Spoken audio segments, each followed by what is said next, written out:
안녕하세요. 내년이면 36이 되는 돌싱녀 인사드려요. 얼마 전 끈끈이 죽을 것 같은 전 남편과 시댁에서 겨우 탈출에 성공한 사람이네요. 저는 이혼 전 고민 기간일 때는 사연들을 많이 읽었어요. 저의 답답한 마음을 어떻게든 다스려보고자 이것저것 안 해본 것도 없었네요. 그리고 지금은 그런 고민에서 탈출해서 새로운 삶을 살며 이혼 사연을 쓰게 됐어요. 솔직히 글을 쓰니 왜 이런 글을 사람들이 쓰는 걸까 이해가 가더라고요. 글을 쓰니 머릿속이 정리가 되면서 제가 결정한 일들이 당연했다는 걸 다시 느낄 수 있었거든요. 저는 남편과 살짝 늦은 나이에 결혼했어요. 32에 결혼해서 36에 이혼. 총 4년의 결혼 기간은 저에게 그다지 좋은 기억이 되지는 않아요. 결혼 이후부터 제게 드리운 먹구름은 상상을 초월하는 것들이었거든요. 저는 사실 많이 덜렁거리는 타입이에요. 물건도 자주 잃어버리고 약속도 잊어버릴 때가 있어요. 사람들은 신경을 쓰지 않아서 그렇다고 하는데 그렇다기보다는 한 가지에 집중하면 그냥 다른 걸 잊게 되는 성격인지라. 걸을 때도 다른 데를 보면서 걷게 돼서 자주 넘어지거나 부딪히기도 하고요. 그런 저에게 딱 맞는 사람이라고 생각한 게 저희 남편이었죠. 꼼꼼하고 계산적인 남자. 무엇이든 준비가 되어 있지 않으면 시작조차 하지 않는 남자. 그런 남자가 제 남편이었어요. 그럭저럭 괜찮은 궁합이라는 생각이 들지 않나요? 자주 잊어버리고 부딪히는 저와 모든 걸 준비해서 완벽하게 행동하는 남편. 저와 모든 것이 정반대였지만 그런 부분에 반해서 결혼한 게 맞아요. 그런데 그게 잘못됐던 거죠. 결혼이 왜 신중해야 하는지를 잘 알고 있어야 했는데 저희는 결혼과 함께 제 명의의 신혼집으로 들어갔어요. 제 집이라기보다는 아버지의 집이라고 말하는 게 정확할 것 같네요. 친정아버지가 사주신 집이니까요. 결혼할 때도 아버지가 많이 해주셨어요. 위로 오빠 둘과는 나이 차가 있다 보니 막내딸에게는 유독 많은 애정을 지니고 계셨거든요. 그렇게 결혼식 때도 우리는 그리 큰 돈을 들이지 않았어요. 그리고 그런 저희를 보며 시댁에서도 무척 좋아하셨고요. 능력 있는 친정이라며 좋아해 주셨고 남편도 제게 잘하겠다며 말해줬거든요. 시댁은 잘 산다고 말할 수는 없지만 그래도 시골에 시부 명의의 집과 땅을 가지고 계셨어요. 장사를 하시면서 모은 돈으로 마련한 집도 있었고요. 그래서 크게 걱정할 거 없다고 생각했어요. 남편도 저도 운 좋게 처음부터 큰돈 들이지 않고 결혼해서 다행이라는 생각만 들었어요. 그렇게 결혼한 지 2년. 어느 저녁에 남편이 아주 곤란한 얼굴로 집에 들어왔어요. 제가 무슨 일이냐고 물어도 대답도 제대로 하지 않고요. 저는 끈질기게 물었고 대답을 들을 수 있었어요. 사실은 우리 아버지 가게 하면서 생긴 빚 때문에 지금 집 팔고 거리에 나앉을 판이야. 그게 무슨 말이야? 갑자기 가게가 왜 망해? 갑작스러운 말에 저도 덩달아 긴장했어요. 시부모님이 운영하는 가게가 잘 되는 건 아니었지만 그래도 한 달 생활비 정도는 벌고 있다고 들었거든요. 그게 아버지가 사업하면서 돈을 많이 빌렸는데 그걸 못 갚게 됐어. 최근에 장사도 잘 안 된 것도 있고 안 되는 걸 몇 개월 버텨보려고 대출도 하고 하면서 점점 빚이 불어서 거의 3억 정도 돼. 3억? 갑자기 그만큼이나 빚이 생겼다고? 갑자기가 아니라 몇 개월에 걸쳐서 생긴 건데 어쨌든 지금 빚 갚으려고 아버지 집 팔려고 내놨는데 집도 2억이 안 되네. 시골에다가 주택이라서 돈이 안 되나 봐. 살 때보다 가격이 많이 떨어졌어. 아직 빚도 많이 남아있는데 당장 부모님 갈 곳도 없어서. 그러면서 남편이 제 눈치를 보더군요. 당신한테는 정말 미안한 이야기인데 우리 신혼집 부모님이 좀 쓰도록 하면 안 될까? 어차피 집이 작은 편은 아니니까 당분간 빚 갚고 돈 모일 때까지만이라도 같이 살도록 해주면. 합가는 안 돼. 나도 자신 없고 힘들 것 같아서. 그리고 우리 애 갖기로 했는데 합가하면 그것도 그렇고. 저는 합가는 정말 하기 싫었거든요. 어른을 모시는 게 싫은 게 아니라 어른을 모시는 게 어려웠어요. 게다가 기간이 정해진 것도 아니고 어림잡아서 같이 살자 하다가 계속 같이 살면 어쩌나요? 그렇다고 제가 집에서 쉬는 사람도 아니고 저도 일을 하는데 분명히 어딘가에서 부딪힐 일이 생길 거라는 예감밖에 들지 않았죠. 그렇다고 시부모가 거리에 나앉는다는데 그냥 놔둘 수도 없고 정말 미치겠더라고요. 그러면 우리가 처갓집에 들어가서 사는 건 어때? 이 집은 부모님께 빌려주기로 하고 우리가 따로 나가 살기엔 돈도 없고 나는 아버지 빚 갚으려면 당신한테 얼마 동안은 돈 못 줄 것 같거든. 그런 와중에 월세 내는 것도 그렇고 전세금은 더더욱 마련 못하니까.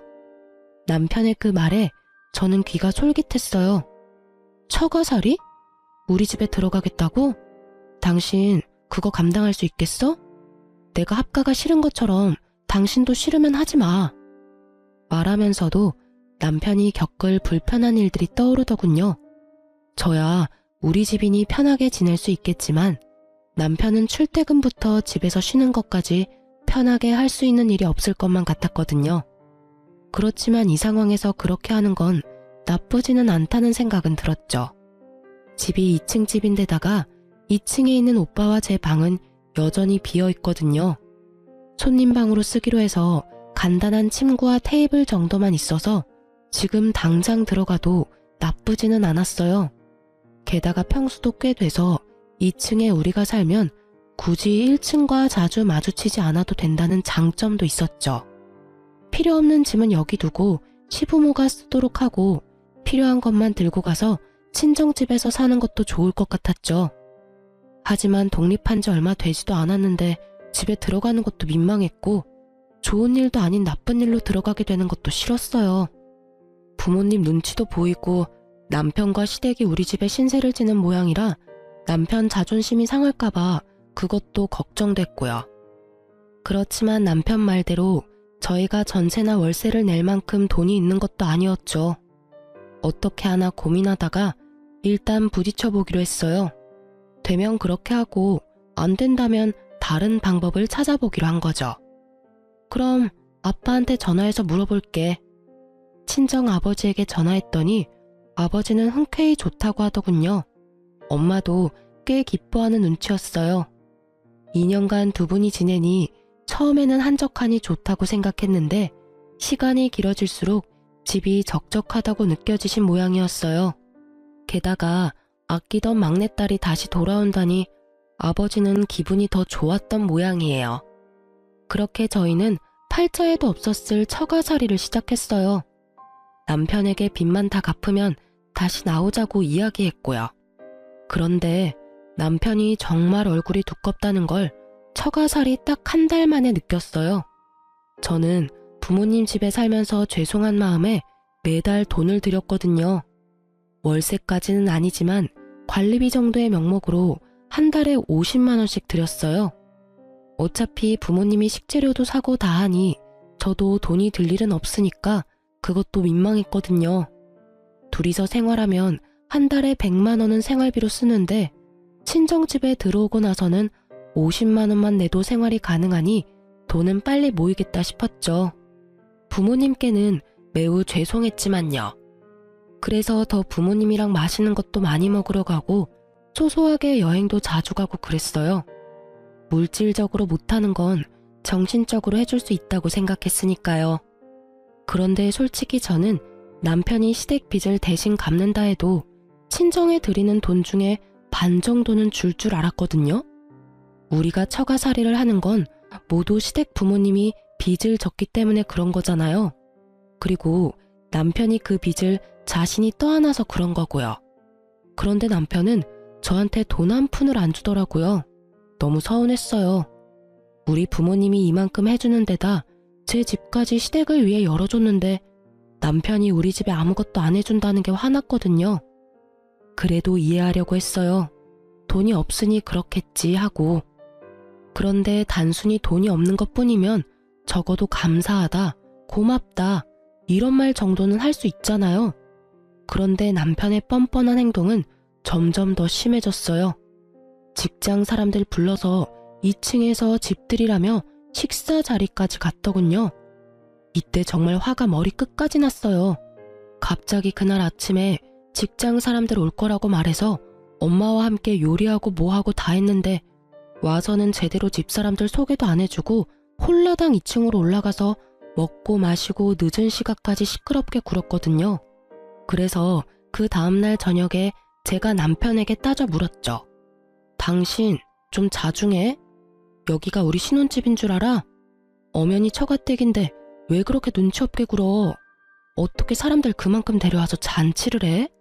게다가 들어와서 우리 부모님 소개도 안 해주고 없는 사람들 취급하고 여기가 당신 집이라도 되는 양 착각하는 거야? 처가살이 하는 거 나도 다 알아. 그런데 나도 사회생활은 해야 하잖아. 직장 동료들이 나한테 집 옮겼다며 식사라도 하자는데 그러면 어떡해? 다 무시해야 했겠냐? 그리고 막말로 내가 돈 안 내고 여기 있어? 한 달에 50만 원씩 들이잖아. 돈 내고 여기 있는데 내가 왜 눈치를 봐야 해? 스트레스 푸는 것도 제대로 못하게 하는 거야? 당신이 돈 내는 거야? 그건 내가 드리는 돈이지. 당신 주머니에서 나온 돈은 하나도 없으면서 어떻게 말을 그런 식으로 해? 우리 집에 신세를 지고 있다는 생각이 있기는 해. 그냥 좋은 일로 우리가 처가에 들어와서 사냐고. 됐어. 더 이상 이 이야기로 나 힘들게 하지 마. 앞으로 그럼 사람들 안 데려오면 될 거 아니야. 대래 화를 내는 남편 놈을 보니 제가 더 멍해졌죠. 이놈이 지금 나한테 뭐라 하는 거지? 싶었거든요. 더 따지려 했더니 그날부터 저를 철저히 피하더군요. 그 이후로 대화의 기회를 엿보던 저는 아주 의외의 날에 남편과 대화할 수 있었어요. 바로 어버이날이었죠. 부모님이 저를 봐서 남편의 기행을 참아주고 있다는 것도 알고 있었고 너무 미안한 마음도 들어서 어버이날에 부모님께 옷을 선물해 드리기로 했어요. 아버지는 됐다며 거절하셔서 엄마 옷만 사드리게 됐는데 50만 원 정도 나왔어요. 백화점에서 아래 위로 옷을 사니 그 정도 되더라고요. 아깝다는 생각보다는 신세 진 거만큼 못 드려 죄송하다는 마음이 더 컸죠. 그렇게 옷 사고 집에 와서 영수증을 서랍에 넣어뒀는데 그날 저녁 남편이 그 영수증을 봤는지 저를 부르더라고요. 당신 이 영수증 뭐야? 뭐 하는데 하루에 50만 원이나 썼어? 오늘 어버이날이었잖아. 엄마 옷 사드렸지. 우리 엄마 것도 샀어? 아니? 여태까지 각자 부모님 선물은 각자 했었잖아. 당신 혹시 선물 준비 안 했어? 여태껏 남편과 저는 시댁과 친정 어버이날 때나 추석 명절 때는 각자가 용돈을 드렸어요. 그래서 이번에도 그렇게 할 거라고 생각한 거죠. 당신 진짜 생각 없이 산다. 지금까지는 각자 했었어도 이번에는 상황이 다르잖아. 내가 빚 갚느라 돈 없다고 했으면 당신이라도 준비했었어야지. 내가 돈이 있었으면 준비를 안 했겠어? 어떻게 이렇게 시댁에 무심해? 저한테 생각이 없다고 말하는 남편을 보니 더 어이가 없었죠. 왜 나한테 화를 내? 빚을 갚느라 돈이 없는 게 당신 사정인 건 알아. 그래서 내가 당신한테 생활비 한 푼이라도 받는 거 있어? 나도 내 돈으로 모든 걸 다 내고 있는데 왜 당신한테 그런 소리 들어야 해? 빚 갚는데 월 100만 원씩 들면 남는 돈들은 어디 갔는데? 어디다 쓰고 나한테 난리야. 여태까지 같이 준비했으면 내가 말을 안 해.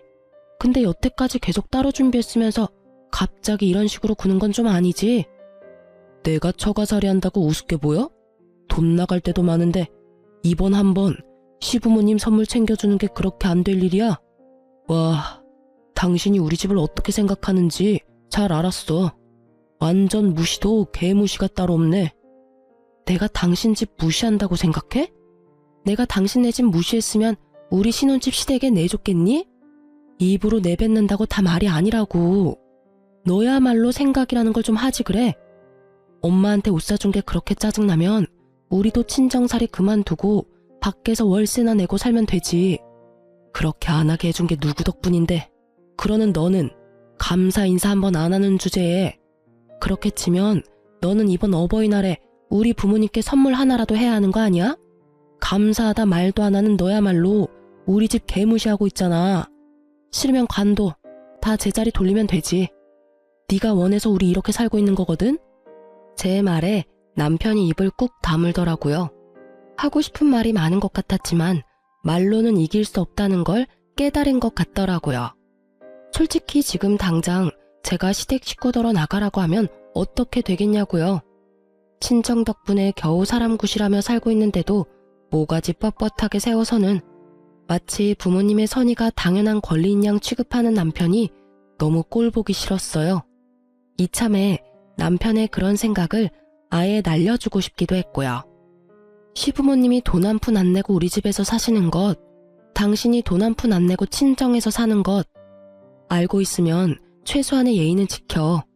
언제까지 처가살이 해야 할지 모르는 상황에서 우리한테 밥 차려줘, 청소해줘, 다 해주는 우리 엄마한테 고마워하는 자세라도 가지라고.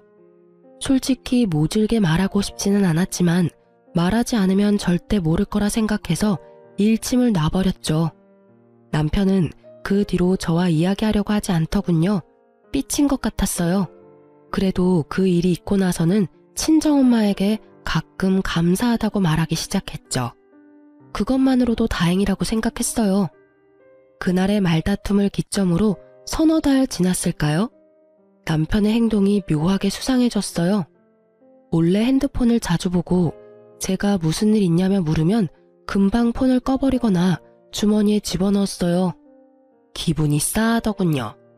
그런 모습을 처음 본 터라 더 수상한 기분이었죠. 혹시 남편이 바람 피우나 싶어서 남편 통장 내역부터 뒤졌어요.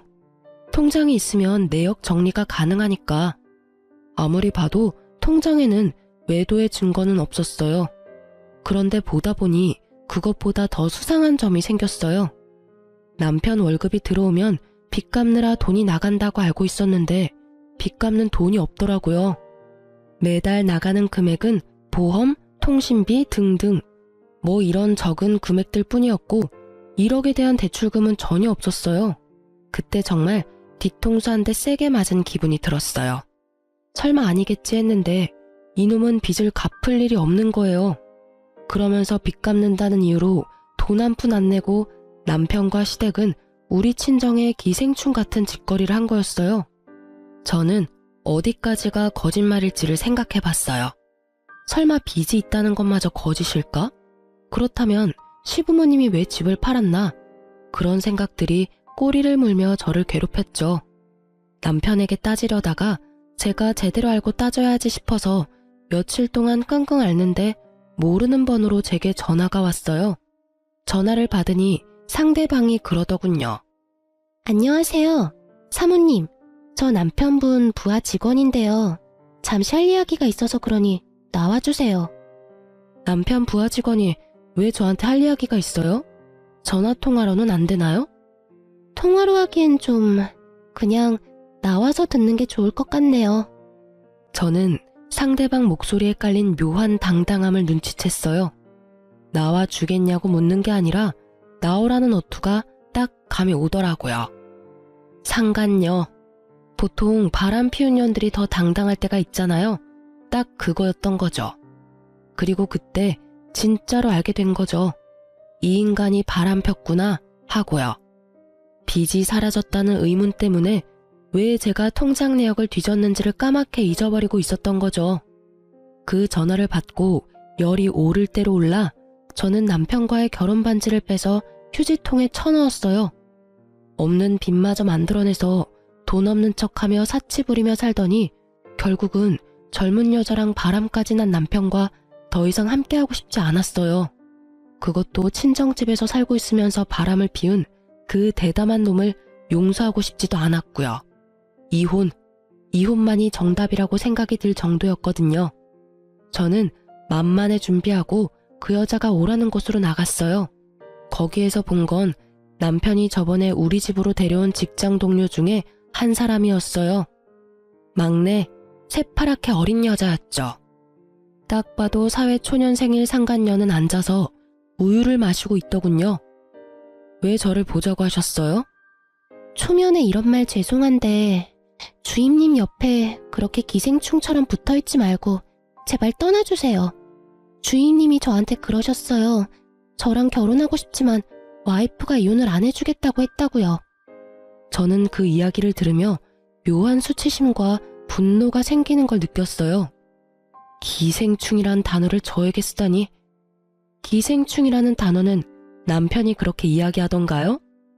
그 말에 상간녀는 고개를 끄덕이더군요. 화가 나서 따지려다가 순간 아주 좋은 생각이 났어요. 상간녀의 말을 들어보면 남편이 상간녀에게 거짓말을 했다는 거잖아요.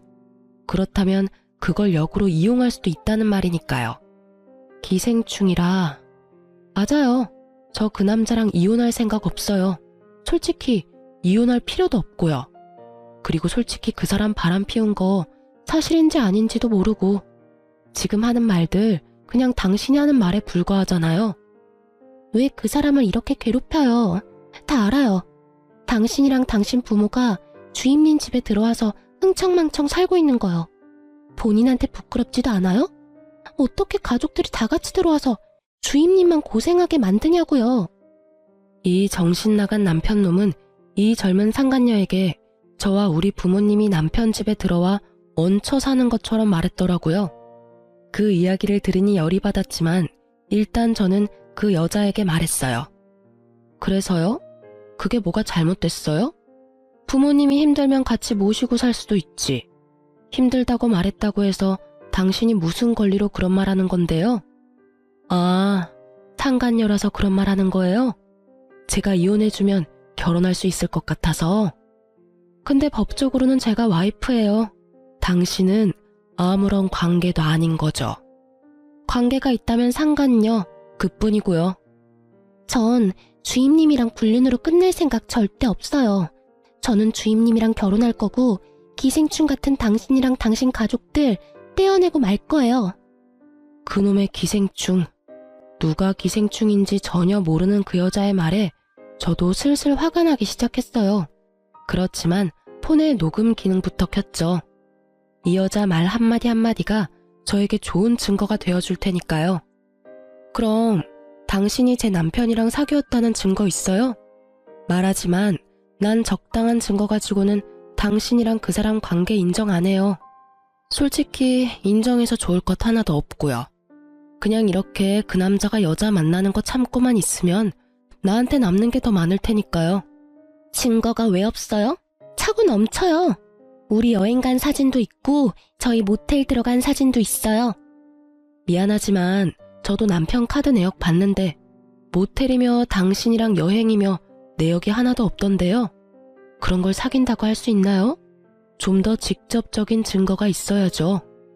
제가 내고 그 사람한테 현금으로 받았거든요. 그럼 사랑한다, 보고 싶다 이런 말도 하나요? 그건 당연하죠. 그러면서 보여주는 증거들을 보며 저는 치를 떨었어요. 이 미친놈은 처가살이 하면서도 대담하게 젊은 년이랑 바람도 피우고 그 젊은 년한테 자기가 이 집 주인인 것처럼 속이기까지 했더라고요. 아, 이 정도면 이혼할 수밖에 없네요. 그럼 당신이 그 증거들 나한테 줄 수 있나요? 제가 이혼을 해주려면 증거가 있어야 하잖아요. 그 여자는 좋다며 저한테 사진이며 영상, 문자 내용까지 딱 다 보냈어요. 저는 그걸 받고는 일어나면서 상간녀에게 말했어요. 그 사람이랑은 이혼해 줄게요. 그래도 당신이 여기 찾아온 거 알면 집에 안 들어오려 할 것 같으니 차라리 모르는 척 해줄 수 있어요? 이혼 완료될 때까지. 만약 당신이 아는 척하면 저랑 이야기도 안 하려고 할 수도 있어요. 그랬더니 그 여자는 알겠다고 이혼 꼭 해달라고 다짐받고는 웃으며 나가더군요. 진짜 기가 막혀서. 증거 사진 얻으려고 한 짓이지만 진짜 말하면서도 욕이 나오는 걸 겨우 참았어요. 그 여자가 아마 나이가 조금이라도 더 많았다면, 사회 경험이 조금이라도 더 있었다면 그런 증거를 저한테 줄 리가 있었겠어요? 아무것도 모르는 사회초년생에 부자인 것처럼 보이는 남자 하나 잡아서 팔자 피려는 거 눈에 딱 보이는데 이혼 시 유책 배우자와 상간녀 소송에 대해서는 아무것도 모르고 있더군요. 그걸 알았다면 저한테 증거를 줄 리 없는데 말이죠. 멍청한 상간녀에게 새눈물만큼 고마워한 저는 그날 집에 와서 남편을 불러 세웠어요. 당신 나랑 이야기 좀 해. 난 할 이야기 없어. 평상시와 마찬가지로 말없이 방에 들어가려던 남편의 뒤통수에 대고 제가 말했죠. 그래? 그럼 내일 서류로 받아. 이혼 서류. 내일까지 줄게. 그제야 남편이 저를 돌아보더군요. 얼굴 가득 놀란 얼굴이었어요. 왜 놀라? 당신 여태껏 나랑 대화도 안 한 거 이혼하고 싶어서 그런 거 아니었어? 헤어지려고 대화조차 안 하려고 한 거 아니냐고. 여태까지 나 꼴 보기 싫었던 거잖아. 그런 거 아니야. 왜 갑자기 이혼한다고 난리야? 난 당신이랑 이혼 안 해. 내가 뭘 잘못한 게 있어서 당신이랑 이혼을 해? 잘못한 게 차고도 넘친다는 말을 하려다가 겨우 삼켰어요. 당신이 나한테 잘못한 게 없어? 당신이 나랑 이혼하고 싶어서 나한테 이렇게 대면대면하게 구는 거 아니야? 대화도 없어 늦게 들어와 애 가질 생각도 안 해. 그게 바로 이혼하자는 신호였겠지. 내가 늦게 알아채서 미안하니까 이혼 바로 해줄게. 아니야 그런 거 왜 지레짐작하고 그래? 진짜 바쁘고 힘들어서 그래. 이혼 이야기 절대로 꺼내지도 마. 앞으로 좀 더 노력할게. 일찍 들어오고 아기도 가져보자 우리. 그러니까 이혼은 생각도 하지 마. 내가 잘할게. 응? 아, 왜 이혼 안 해주려고 하는데? 나는 이제 이렇게 살기 싫어. 지치고 힘들어. 당신이 원하는 대로 다 해줬는데도 정작 나한테는 지금 뭐가 남았는데? 네가 보내는 그 짜증난다는 눈빛만 남았잖아. 넌 모르지? 네가 날 어떤 눈으로 보고 있는지. 참 보고 있으면 기분 더러운 눈빛이거든? 내가 왜 너한테 다 줘가면서 그런 혐오를 받아야 해? 나도 내가 소중해. 그냥 다 끝내고 새로 시작하고 싶어. 제 말에 남편 놈은 아주 당황스러워 보였어요. 이혼은 자기 계획에 없던 일이었나 보죠. 하긴 우리 집에서 계속 빨대 꽂으려면 저와 부부 사이여야만 가능하다는 전제가 있으니까요. 아까웠나 봐요. 그러니 이렇게 애가 달아서 난리죠. 이혼이 그렇게 쉽게 되는 건 아니지. 게다가 나 빚도 있는데 당신마저 헤어지자고 하면 이혼하고 싶으면 돈을 줘. 당신이 정 이혼하고 싶으면 돈 받고 헤어져 줄게. 정신 나간 놈. 정말로 거머리 같은 놈. 이혼하고 싶으면 돈을 달라고 하더라고요. 남편 바람 피우는 걸 제가 모르고 있다고 생각하고는 그렇게 이야기하는 거겠죠. 아마 제가 외도 이야기부터 했으면 절대 이혼 못 해준다고 끝까지 매달릴 게 뻔했죠. 자기 잘못인 걸 알고 있는데도 유책 배우자 되면 위자료까지 나한테 줘야 하는 걸 알잖아요. 지금 그 남자가 우리 집에 꽂고 있는 빨대가 한두 개여야 말이죠. 그만큼 많이 빨아먹고 있으면 당연히 떨어지고 싶지도 않겠죠. 정말 모기 같은 인간이라는 생각이 들었어요. 남의 피 쪽쪽 빨아먹는 새끼. 저는 남편에게 최대한 태연한 표정으로 말했어요. 내가 먼저 이혼하자고 했으니까 당신이 떳떳하면 위자료든 재산 분할이든 가져가려면 가져갈 수도 있겠지. 이혼 소송에 조정이나 합의하면 어차피 우리끼리 결론 안 날 거 뻔하니까 그러면 괜찮지? 그 이야기에 남편이 잠시 생각하는 듯 하더니 알겠다고 하더군요. 그렇게 남편과 저의 이혼 소송이 시작됐어요. 저는 소송 중에 남편의 상간녀로부터 넘겨받은 외도 증거를 싹 다 제출했어요. 남편은 그 증거 때문에 유책 배우자가 돼서 저한테 위자료를 지급해야 할 상황이 유력해졌죠. 남편이 친정집으로 저를 찾아와서는 따지더군요. 당신 설마 내 뒤를 캐고 다닌 거야? 그거 어디서 얻은 자료야? 남의 핸드폰 뒤지거나 보는 거 사생활 보호법으로 걸릴 수도 있거든? 다 알고 지금 나 엿먹이는 거지? 난 법에 저촉된 적 한 번도 없어. 그 증거 자료들 당신 상간녀한테서 다 넘겨받았어. 본인 허락하에. 본인이 직접 나한테 줬지. 못하면 그날 같이 대화한 녹음도 들려줄까? 아, 당신이 상간녀한테 잘 전해줘. 그때 대화 유용했고 그쪽 원하는 대로 이혼해줬다고. 그리고 내가 왜 당신한테 엿을 먹여? 원하는 대로 해줬는데 왜 너한테 욕먹냐고. 그 여자 만나고 싶어서 바람핀 거 아니야? 그러면 그 여자한테 가면 되잖아. 나한테 무슨 메리트가 있다고 여기 와서 이래? 제 말에 남편이 입을 벌리고는 아무 말 못하더군요. 그 여자가? 남편은 믿지 못하겠는지 상간녀에게 전화를 걸어 확인을 하더군요. 너 설마 와이프한테 직접 이혼해달라고 했어? 그랬어. 오빠가 헤어지고 싶은데 와이프가 들러붙는다며. 그래서 내가 정리해준 거야. 나 잘했지? 그럼 이제 우리 둘이 그 집에서 살 수 있는 거야? 천진난만하고 아무것도 모르는 백침이 넘치는 목소리를 들은 남편 얼굴이 하얗게 질렸더라고요. 오빠, 왜 대답이 없어? 이혼 잘 되고 있는 거 맞지? 그럼 우리 결혼식은 어디서 할래? 좀 비싼 데서 해도 돼? 나 엄청 홀 넓은 데서 결혼식 하는 게 꿈이었는데 스드메라도 먼저 알아볼까? 근데 결혼식 빨리 해야 할지도 몰라. 사실은 나 오빠 아이 임신했거든. 저도 몰랐던 새로운 소식을 전하는 수줍은 상간녀의 전화를 남편이 뚝 끊어버리더군요. 확인 다 됐지? 상간녀가 애까지 가졌다니 축하해. 나랑 이혼하고 둘이 결혼 빨리 하면 되겠네. 그 여자를 얼마나 사랑했으면 나랑은 몇 년이 되도록 애가 안 생기는데 그 여자하고는 얼마 되지도 않았는데 애가 생겨? 그래놓고 나한테 잘하겠다, 나를 사랑한다, 그따위 말을 그렇게 쉽게 할 수 있는 거야? 당신 말에 진실 따위 없다는 건 이제 다 알았어.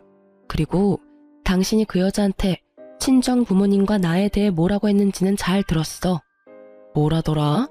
내가 기생충처럼 당신한테 들러붙어 있다고 했던가? 게다가 우리 부모님까지도 기생충을 만들었더라고. 진짜 기생충이 누군데, 어? 가족 전부 우리 친정집에 들어와서 돈 한 푼 안 내고 생활하면서 뭐? 기생충? 너야말로 기생충 같은 놈이야, 이 밥버러지 같은 놈아. 제 말에 남편이 곤란한 얼굴을 했어요. 이런 상황까지 올 줄은 몰랐던 거죠. 항상 꼼꼼하게 모든 걸 계획하던 남자에게 그 상간녀의 행동은 예상 밖이었을 거예요. 그렇게 계속 거짓말을 하니 상간녀가 마음이 동해서 이런 짓을 벌인 게 아니겠어요? 그날 식사 대접한답시고 처가에 와서는 자기 집이라며 처가 식구들 다 얹혀 산다고 말하면서 떵떵거렸을 때 그 상간녀가 이 집과 남편을 뺏고 싶다는 생각을 하게 만들어버렸으니 말이죠. 결국 남편이 제 앞에 무릎을 꿇더군요. 여보, 미안해. 정말로 미안해. 나는 진짜로 그런 의도가 아니었어. 이러서 내 허락 없이 무릎 꿇지 말고 사과도 하지 마. 난 사과받기 싫어. 용서해줄 생각도 없고 다 필요 없으니까 그냥 내 앞에서 꺼져줘. 당신 부모님들도 다 데리고 나가. 당신이 나한테 용서받는 길은 그냥 영원히 내 앞에서 그 면상 들이대지 않는 거거든? 여보, 한 번만 용서해줘. 당신 나 잘 알잖아. 나 빚도 있고 이대로 나가면 변변찮은 집도 못 구해. 그 여자는 내가 깔끔하게 정리할게. 정말로 그냥 즐기는 사이였고 솔직히 그 애도 내 애가 아닐 수도 있어. 나는 적어도 피임은 확실하게 했는데. 남편 놈과 상간녀의 피임 이야기까지는 듣고 싶지 않았던 저는 남편에게 버럭 화를 냈어요. 그만하라고. 너 빚 없는 거 알아. 이미 다 안다고.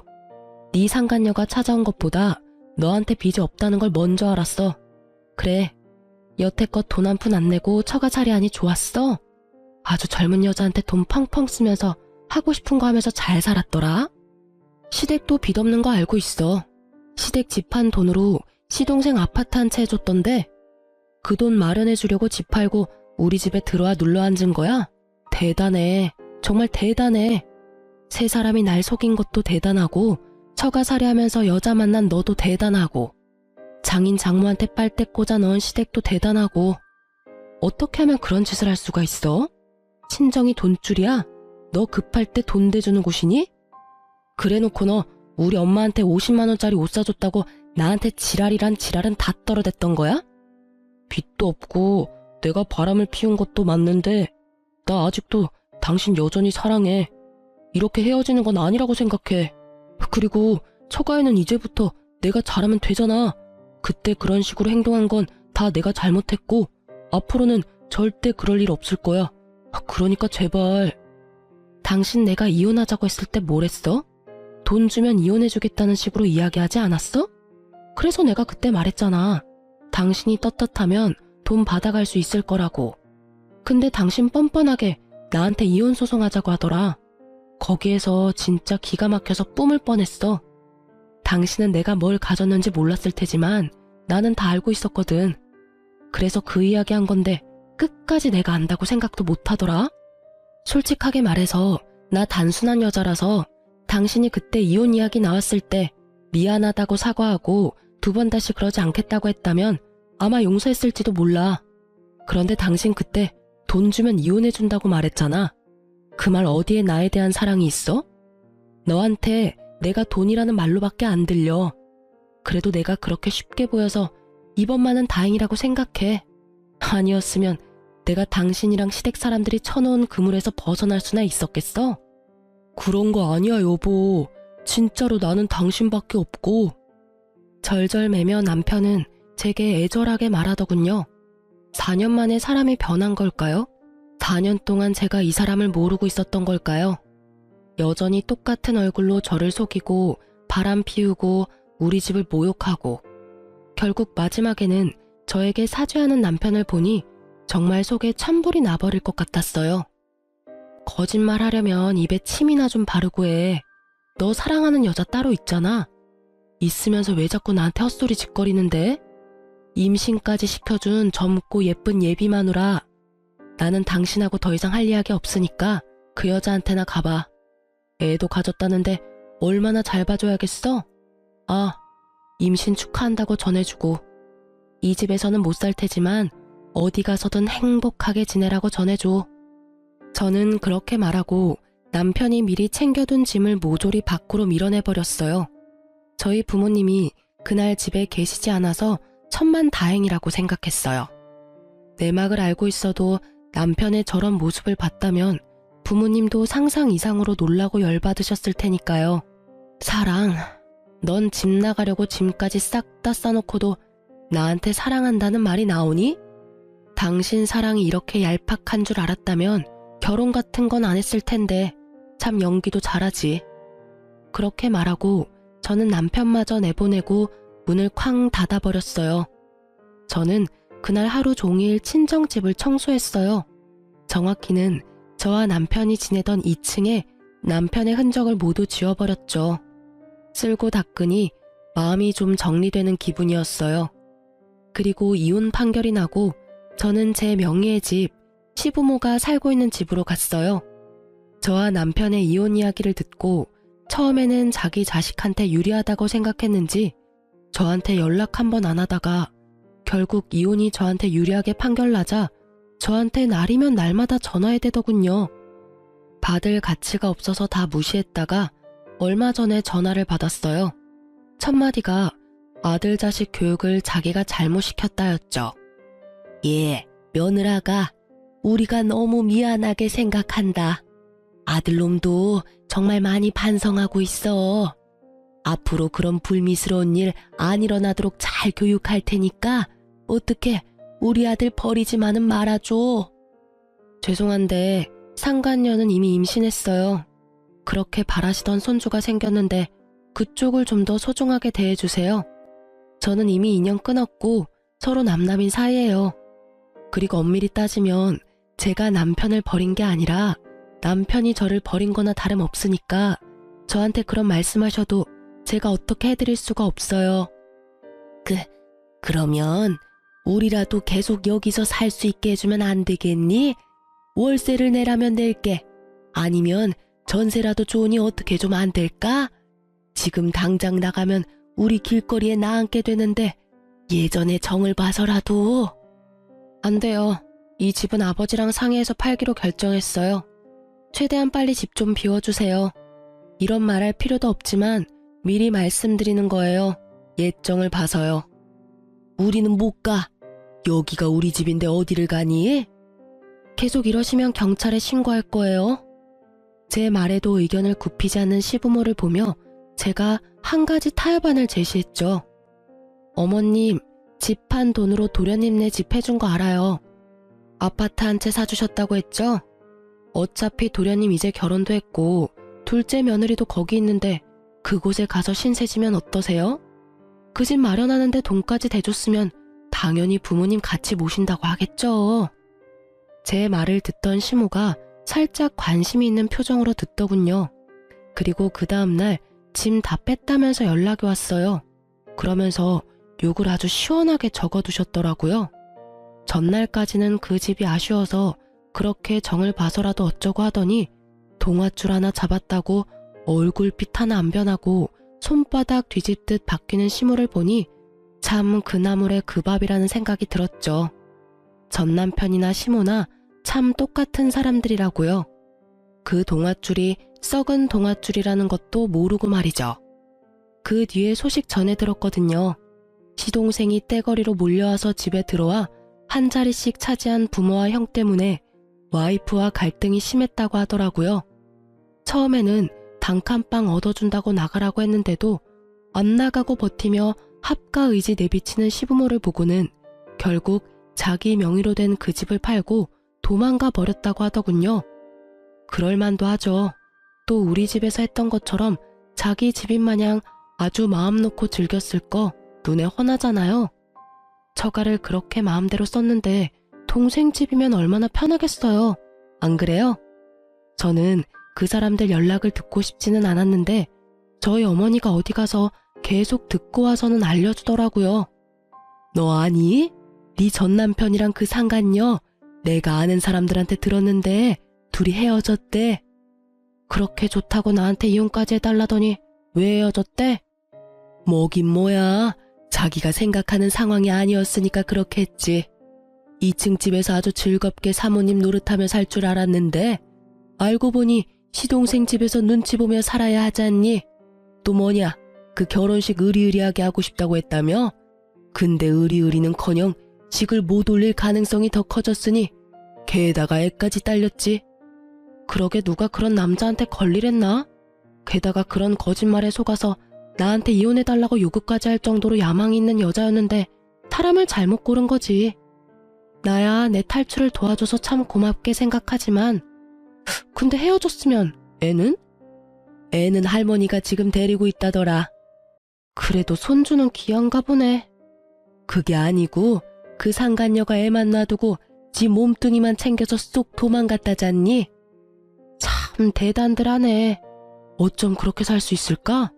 헤어져 달래서 헤어져 줬는데 왜 오래오래 검은 머리 파뿌리 될 때까지 지내지도 못하지? 저는 웃자고 던진 말이었는데 친정엄마는 심각한 표정으로 말하더군요. 너 진짜 잘 빠져나왔어 얘. 그 집 사람들 정말 그대로 있었으면 우리 집 재산 다 빼먹고도 남았겠다. 들었지? 네 명의로 된 집으로 대출 받으려다가 실패했다던 거. 그런 일이 있었대요. 그 집에 들어가고 얼마 안 됐을 때 그렇게 시도했다가 실패했다고 하더라고요. 그 사람들이 우리 집을 돈으로 보고 있다는 게 증명된 셈이었죠.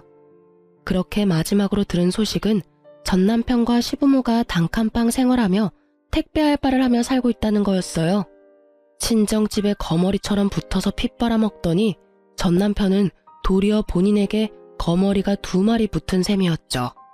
솔직히 자업자득이라 불쌍한 생각도 안 들 정도예요. 저는 제 명의 아파트는 꼴도 보기 싫어서 팔아버리고 새로운 곳으로 이사했어요. 전 남편은 다 잊고 새로운 인생을 살기 위해서 지역도 다른 곳으로 옮겼어요. 탁 트인 바다가 보이는 곳에서 물 흘러가듯 그렇게 잔잔하게 살고 있어요. 만나보라는 인연은 많았지만 제가 겁이 많이 나서 시도도 못 해보고 다 거절하고 있는 중이에요. 참 신기한 게 이렇게 한번 데이고 나니 당분간은 가까이 하기 싫더라고요. 이렇게 글을 쓰니 속이 후련하네요. 이제야 모든 게 제자리를 찾은 것 같은 기분이 들어요. 앞으로도 저는 저만의 행복을 찾으면서 살려고요. 글 읽는 분들도 자신을 소중히 하며 행복한 날 보내세요. 감사합니다.